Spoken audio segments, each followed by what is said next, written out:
朋友们，你们觉得这边的环境怎么样？是不是世外桃源呢？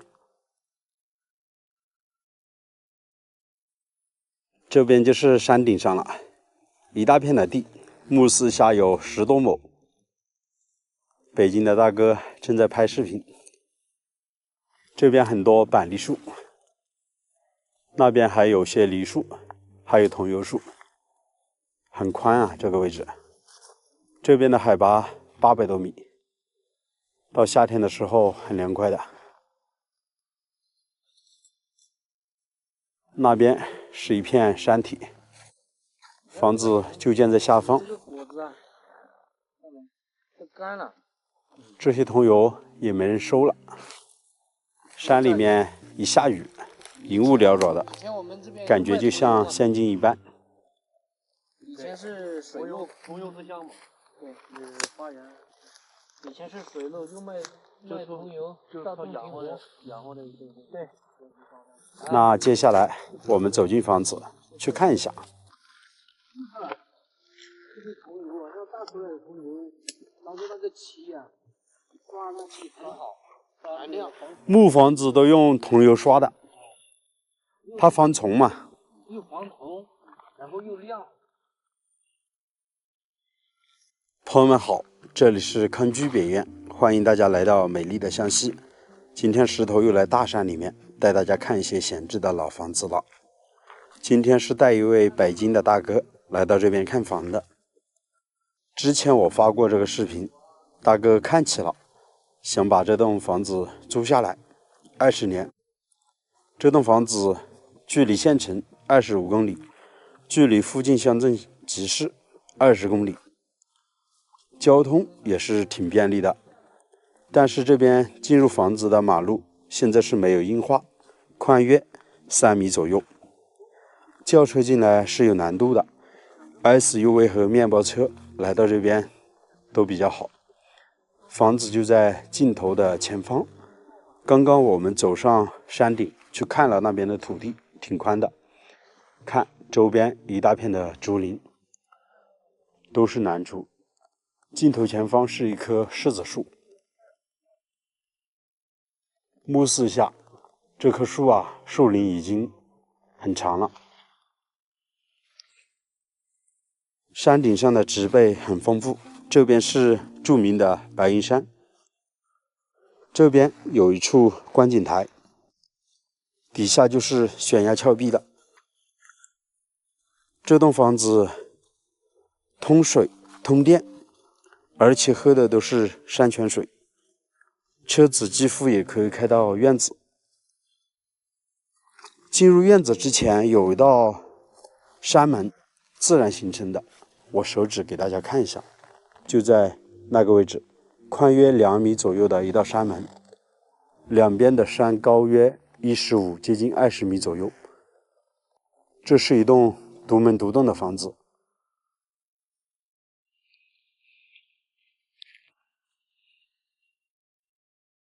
这边的院子挺宽的，给大家看一下这处观景台。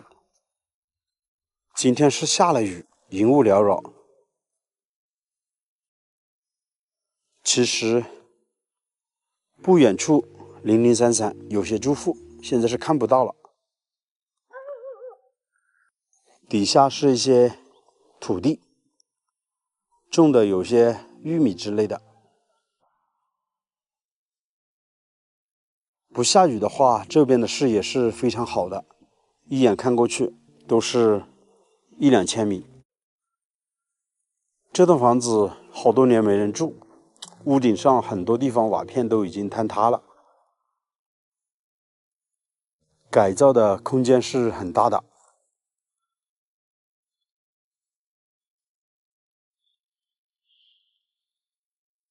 那北京的大哥2000多公里跑到这边来看房，就是看中了这套房子。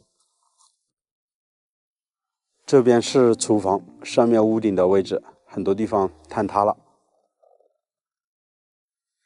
那边堂屋的那块位置瓦片也掉落下来。这是一栋3开间的木房子楼层高度6米左右，开间4米左右。从这边看过去，感觉是上下2层结构，实际上并不是。1楼是住人，2楼是堆放杂物的。前面堆放了很多木桶子，主人家在这边养蜜蜂的。这边是厨房，之前我来的时候，这个位置还没封，现在已经封起来，不让人进去了，可能担心上面的瓦片会掉落。那我们可以看到，水管已经接到了院子里面。房子背靠着大山，后面都是悬崖峭壁，不用担心啊，这边没有泥石流。整个院子宽约100来个平方左右，在这底下是非常高的峭壁，目视一下有20-30米左右。这边的院子如果打造出来的话，修几个凉亭应该是非常舒服的。感觉怎么样，大哥？风景很好。风景很好啊。这边的水应该是关掉了的，它因为这边没人住嘛，可能那边有种杂，已经关掉了。那接下来我们走进房子去看一下。堂屋这块已经打上了水泥地面，有一座木梯，这边可以爬到2楼。房子都已经装修过了，上面还做了木板的吊顶。那个位置有点漏雨，木板已经是坏了的。这栋房子以前的装修还挺不错。堂屋宽约30个平方左右，有些家具，这是小孩子睡的一个摇篮，晒稻谷的垫子，这边有打米的加工机器。以前这边是种稻谷的，这是打谷子的木桶。那这边就是房间了，有床，有衣柜，做了木地板，上面也用木板做了吊顶。光线不是太好，这地方漏雨也非常的严重。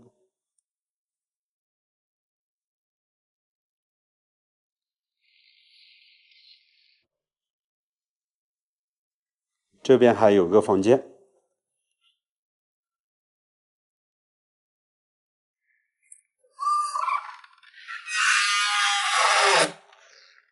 这边也都做了楼板，但是很多地方是已经坏掉了的。这个位置坍塌下来了。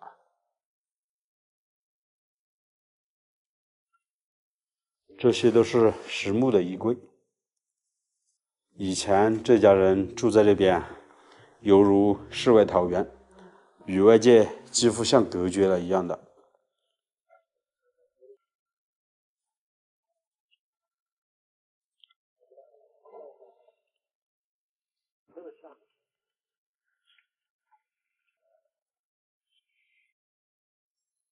从这个镜头看，大家还记得吧？上次我们来拍过这个视频的。其实当时候在视频里面有很多朋友已经看中了这套房子，当时候是这位北京的大哥预定下来的，他今天就来看房了。房子的背后其实可利用的空间还是挺宽的，几十个平方，可以搭建一个偏房往后面延伸，整个房子利用的空间就很宽了。这旁边还有一大块的空地，在这边种点菜挺不错的。那我们来看一下这边的山门，宽约2米左右，两边都是很高的山体，大概有20来米左右。从这边走出去，就是我们停车的位置了。这边有棵大树，很高啊。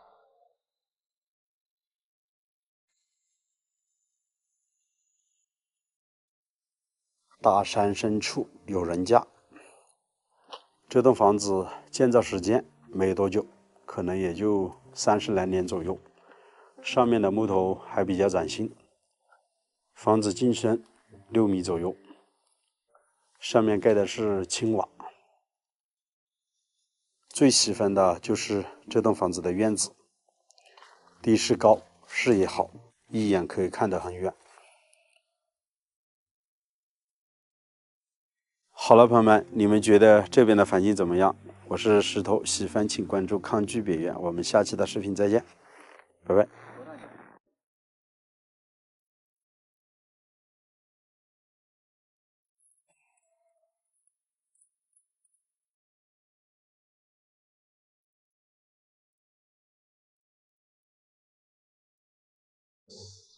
朋友们好，我是石头，我现在湖南省湘西州花岩县石栏杆，在我的身后发现了一座石林。从这边看过去呢，这座石林没有什么特别之处，但是当地的人告诉我说，在石林里面就是一个土匪窝。解放之前呢，土匪就藏在石林里面。到底这里面有什么特殊之处呢？现在大家跟着石头的镜头，我们去一探究竟。这边遇见位大姐，正在扫地，应该是在洗菜吧。大姐你好，你是本地人吧？是啊。哦，在洗菜吗？对呀。哦，这个水很干净哦。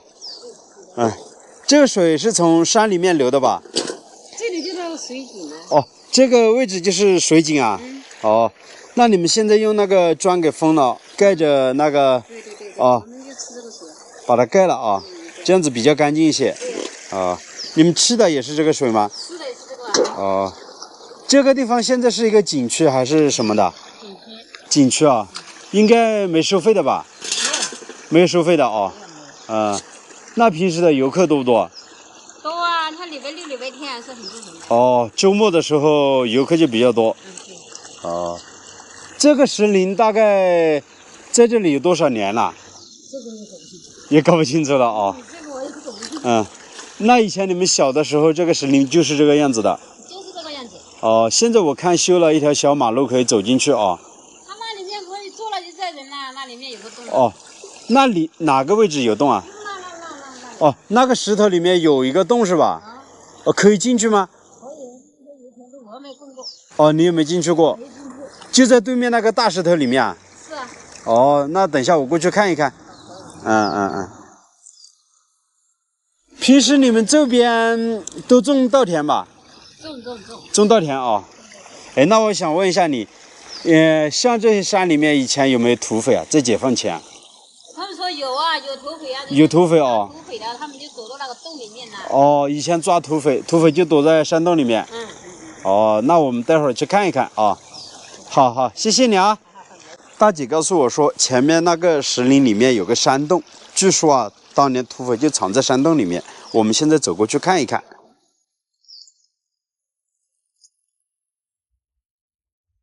刚才大姐说土匪洞就藏在石林里面，我看了之后，这座石林应该是最大的。我们沿着这条土路走过去，看有没有山门。这边应该就是山洞的洞口，好像比较窄。哇，这个洞口很窄，上面好像有2、3棵小树，我们可以看一下。哇，这确实就是一个洞口了。这些石头应该是人为垒砌的，看到没有？这并不是自然形成的。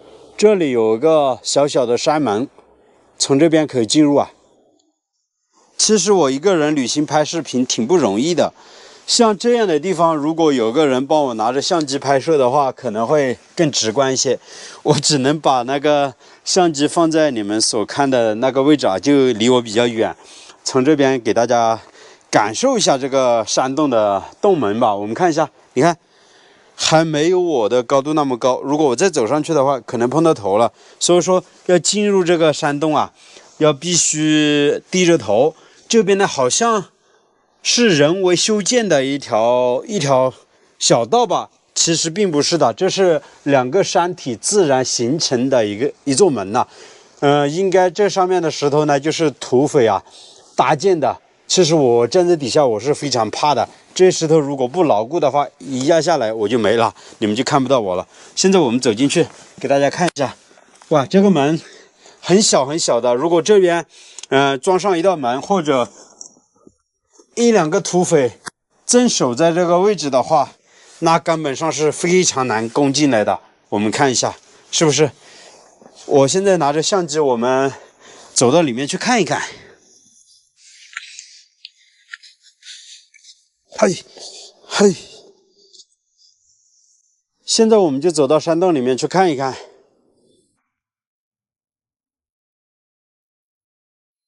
其实来到这道石门的下方是挺吓人的，看到吧？这些石头完全是没有水泥的，就是这样子，靠着底下这一大块的石头给它，应该就是在这里支撑吧。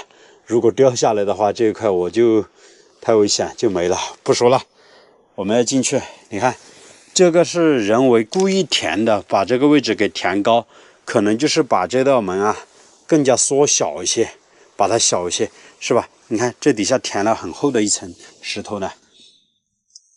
这道门的宽度大概也就几十公分左右吧，很窄啊。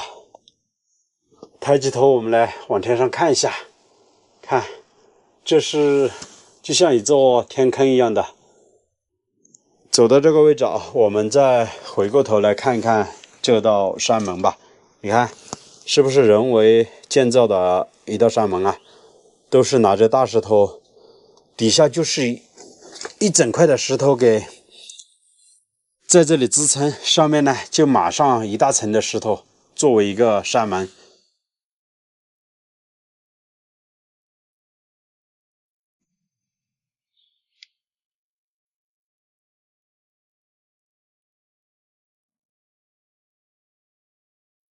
过了山门之后，我们来到了一个狭长的通道，这个通道只能容纳一个人通行，有的地方我都是侧着身子才能够进入的。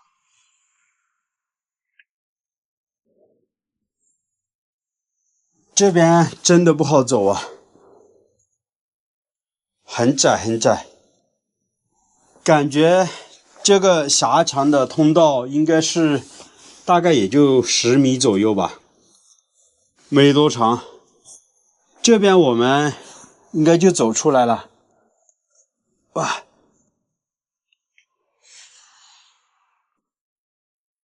这边好像也没有多宽啊，看应该就是几座石林把这个地方围成了一个像一座房子一样的，如果上面一盖顶的话，就像一座房子一样的。哇，尽头的前方竟然没有看到，这是人为修建的一座石头墙，上面长了树啊，没注意啊。我刚刚进来的时候没有发现这面石头墙，应该是没有注意吧。哎，石头墙的中间我们仔细看一下，大家知道这两个孔是用来干嘛的？看，这边有一个，这边还有一个，整个这一面墙就是2个孔，大家知道这是干嘛的吗？我们现在仔细来看看这2个孔啊，这个孔的位置要高一些，这边呢要矮一些。我们来看这个矮一些的啊，大概这堵墙的厚度接近1米，这个孔啊大概也就20公分乘20公分左右吧。这是不是当年的一个枪眼呢？一个瞭望台，放哨的，在这边呢架上一挺枪，如果有人要过来的话，是不是一下子就被发现了？朋友们，我是这样子想的啊。大家可以看一下，这肯定是人为故意留下来的一个孔了。现在这堵墙的上方已经长了这样的一棵，应该是一棵灌木吧。所以说我进来的时候还没注意，这边还有一条路啊，这条路可以上去的，我们走上去看一看啊。这边更窄一些啊。哎呦，低着头啊！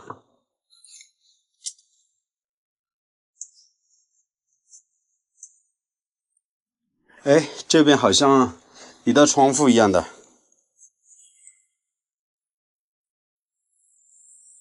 哦，哎，真的是迷宫一样的。哎，镜头前方我们又发现了一堵石头墙，就不走过去了啊。我现在是非常的好奇，当年到底这个石林里面藏了多少土匪啊？这个地方并没有多大啊，就是这一大整块的石头，在里面呢真的是错综复杂，随便看过去啊都是一条岔道。我们看一下这边呢，哎，看到没有？这边也是一堵人为建造的石头墙。这座山啊，要想进来，只有刚才我进来的那一道石门可以进入啊，其他地方都是无法进入的。而且现在呢，我已经来到了这座石林的半山腰之上吧，就在这座石林的山腰之上。其实要想攻入这座石林是非常困难的，但是呢，如果把这座石林给围起来，这边呢也是无法出去的。只要围起来的情况下，这里面的资源肯定是没有多少，粮食啊、吃住的没有多少。所以说，我这个时候啊，就想起了《乌龙山剿匪记》里面的一个画面啊，战山豹在山上躲了10多天，最后啊，饿的是没有办法了，下山去到老百姓的田间地头吃老百姓的谷子，最后被民兵给发现，当场击毙。这可能就是作为土匪最后一个下场了吧。所以说，在和平的年代，我们要珍惜眼前的生活。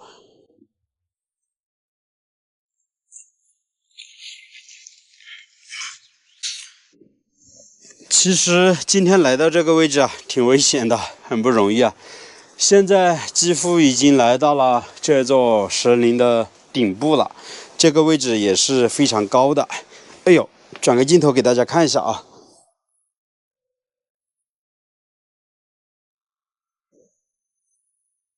看这个位置非常的高吧？这边啊还可以进入的。哎，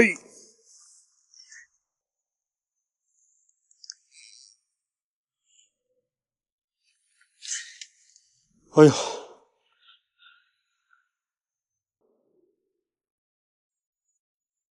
这边应该是一个自然形成的一个烧烤，看到没？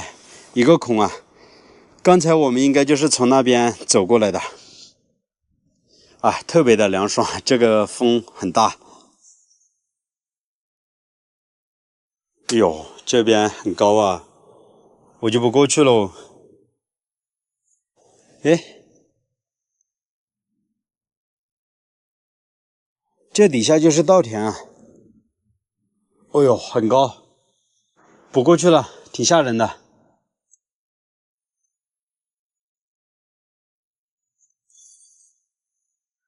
挺不容易啊，为了拍这个视频，真的挺险的，爬上这样的石头之上。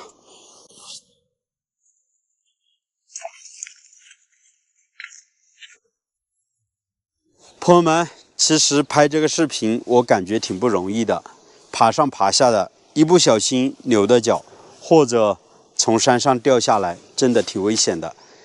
既然视频已经看到这里，我也希望大家能给石头一个赞，或者把你想说的话打在评论区告诉石头。真的，作为一个土生土长的湘西人，我也非常的痛恨土匪。但是我们今天进入土匪洞之后，发现啊，当年他们的生活环境也是极其艰苦的。确实在大山里面生活挺不容易的。换作是谁又愿意去做土匪呢？可能当年也是被逼无奈吧。好了，喜欢石头、喜欢湘西的，请记得点个赞、点个关注。我们下期的视频再见啦，拜拜。